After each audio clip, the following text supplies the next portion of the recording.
Movie में एक mother और एक सन के रिलेशनशिप को बखूबी उजागर किया गया है। अपने मॉम की ऊटपटांग हरकतों की वजह से एक बच्चा किस तरह से उस माहौल में अपने आप को संभालने की कोशिश करता है, देखेंगे हम इस मूवी में। पोलैंड के एक गांव में एक मॉम और उसका बेटा पैट्रिक रहते हैं। इस गांव की पॉपुलेशन बहुत ही कम है, लेकिन ये एक टूरिस्ट स्पॉट है। पैट्रिक के फादर यहाँ से कहीं दूर जॉब करते हैं, इसलिए मॉम और सन को हमेशा यहाँ पे अकेला ही रहना पड़ता है। पैट्रिक शुरू से ही यहाँ पे रहा है, इसलिए वो हमेशा से अकेला महसूस करता है। पैट्रिक के लिए उसकी दुनिया सिर्फ और सिर्फ उसकी माँ ही है। वो अपनी मदर के साथ ही हमेशा खेलता है, वो अपनी मदर के साथ ही साइकिलिंग करता है, वो अपनी मदर के साथ ही हमेशा स्विमिंग करता है, लेक के पास जाता है, गेम खेलता है। उसका कोई और फ्रेंड है ही नहीं। उसकी सारी दुनिया उसकी मॉमी है। वो अपनी मॉम के साथ अपनी गांव के पास चलने वाली ट्रेन के साथ रेस भी लगाता है और ये उनका डेली का रूटीन है। पैट्रिक की दुनिया जैसे उसकी मॉम ही है। पैट्रिक की सारी दुनिया उसके मॉम के इर्द गिर्द ही घूमती है। पैट्रिक और उसकी मॉम का रिलेशन ठीक वैसा ही है जैसा हर किसी बच्चे का अपनी माँ के साथ होता है। वात्सल्य से भरा और प्यार से भरपूर इस रिलेशनशिप में किसी और की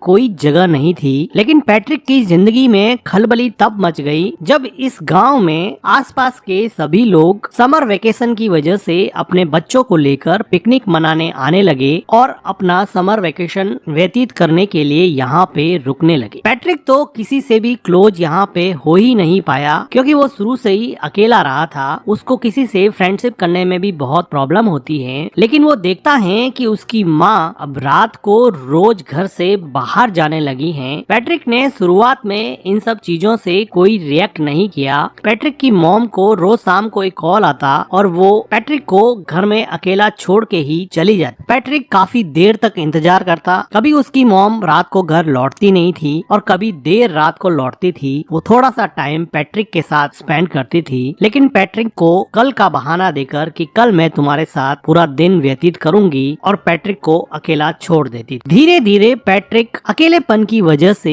एंजाइटी और डिप्रेशन का शिकार होने लगा। वो अपने अकेलेपन से कोप अप नहीं कर पा रहा था, क्योंकि उसके कोई फ्रेंड भी नहीं थे। अगले दिन वो देखता है कि उसके पड़ोस में कोई नई लड़की आई है जो शायद अपना समर वेकेशन यहाँ बिताने के लिए पास में रहने लगी है। पैट्रिक उस लड़की से दोस्ती करने की कोशिश करता है, लेकिन टिपिकल टीनेजर की तरह वो लड़की उसको कोई रेस्पॉन्स नहीं देती है। अगले दिन पैट्रिक की मॉम जब फिर से घर के बाहर जाने लगती हैं, तो पैट्रिक को बहुत बुरा लगता है और वो अपनी मॉम के ड्रेस पर जूस से भरा ग्लास गिरा देता है, जिसकी वजह से उसकी मॉम उस पर बहुत चिल्लाती है और उसको डांटने लगती है। वो उसके मन की हालत नहीं समझ पा रही थी कि वो अंदर से कितना अकेला फील कर रहा है, लेकिन जैसे उसको कोई फर्क ही नहीं पड़ता, वो अपनी ड्रेस चेंज करके फिर से शाम को अपने बॉयफ्रेंड से मिलने के लिए निकल जाती है। पैट्रिक अपनी मॉम का पीछा करता है। वो देखता है कि कहाँ जाती हैं। कुछ देर जाने पर उसको पता चलता है कि वो हमेशा अपने एक बॉयफ्रेंड से मिलती हैं। पैट्रिक को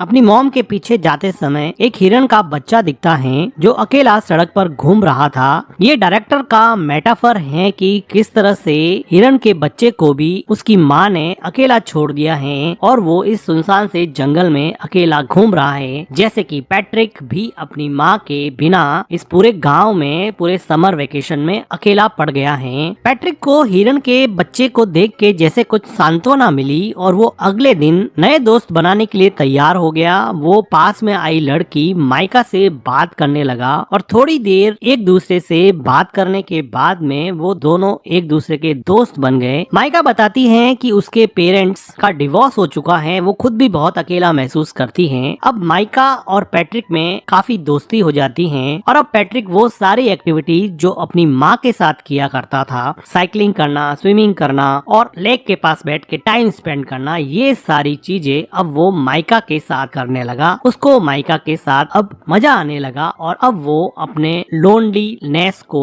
और एंजाइटी को थोड़ा कम कर सकता है और अपना पेन माइका के साथ शेयर कर सकता है। उसको अभी अपने मॉम की कमी कम खलने लगी थी। अगले दिन पैट्रिक के घर पे वो लेडी आती है जिसके हस्बैंड हस्बैंड के साथ पैट्रिक की मॉम का अफेयर चल रहा होता है। वो पैट्रिक को तो कुछ कह नहीं पाती है और उसकी मॉम उसके घर पे नहीं होती है, तो अकेली बैठ के वो बहुत रोती है। पैट्रिक एक वेल बिहेव बॉय की तरह उसको कुछ खाने को देता है। उसी शाम को पैट्रिक के डैड का कॉल आता है और पैट्रिक की मॉम उसके डैड से बात करते हैं। तो पैट्रिक की मॉम पैट्रिक को कहती है कि तुम अपने डैड को मेरे अफेयर के बारे में कुछ नहीं बताओगे, मैं तुम्हें वार्न करती हूँ। वो उससे कसम लेती है कि तुम अपने डैड को मेरे अफेयर के बारे में कुछ नहीं बताओगे। पैट्रिक कसम देता है कि मैं अपने डैड को आपके अफेयर के बारे में कुछ नहीं बताऊंगा। पैट्रिक को लगा कि ये बात मानने से उसकी मॉम उसके साथ ज्यादा टाइम स्पेंड करेगी, लेकिन उसकी मॉम को कोई फर्क नहीं पड़ने वाला था। पैट्रिक अब इतना परेशान हो चुका था कि वो मेन डोर की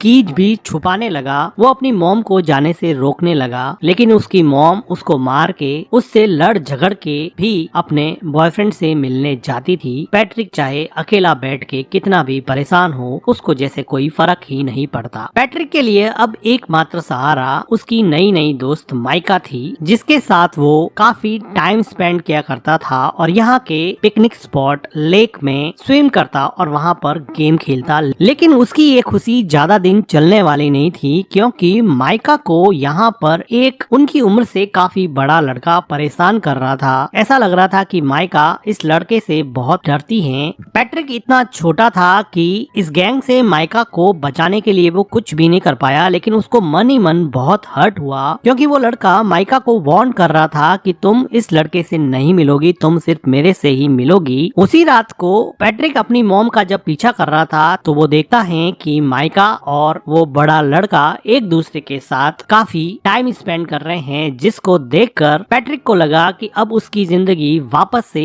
अकेलेपन का शिकार होने वाली है। वो काफी मायूस हो जाता है। वो घर पर भी काफी टाइम तक अपनी मॉम का वेट करता। जब देर रात उसकी मॉम घर पे आती तो पैट्रिक उससे अपना टाइम मांगता, लेकिन वो थक हार के सो जाती और पैट्रिक उसकी मॉम के आने के बाद में भी अकेलेपन का ही शिकार रहता। अगले दिन सुबह पैट्रिक को माइका मिलती है और वो माइका को पूछता है कि क्या उस लड़के ने तुम्हारे साथ कोई जबरदस्ती की थी। तो माइका जैसे डर गई हो और वो डर के मारे वहाँ से भाग के घर में चली जाती है। पैट्रिक उसको जाके पूछता है कि हुआ क्या, मुझे ये तो बताओ। वो बिना कुछ बोले ही रोने लग जाती है। पैट्रिक को ऐसा लगता है कि उसके साथ जबरदस्ती की गई है। वो दौड़ के जाता है और उन लड़कों के ग्रुप में उस लड़के पे अटैक करता है, लेकिन एक छोटा बच्चा उससे कैसे लड़ेगा और वो बड़ा लड़का पैट्रिक को ओवर पावर कर देता है और पैट्रिक यहाँ पे कुछ नहीं कर पाता। थोड़ी देर बाद में माइका वापस पैट्रिक के पास आती है और उसको समझाने की कोशिश करती है कि हम दोनों अच्छे दोस्त बन सकते हैं, तुम इतना हर्ट क्यों हो गए हो। लेकिन पैट्रिक को डीप डाउन कहीं पे हर्ट हो गया था। वो वापस से माइका से बात ही नहीं करना चाहता था, क्योंकि वो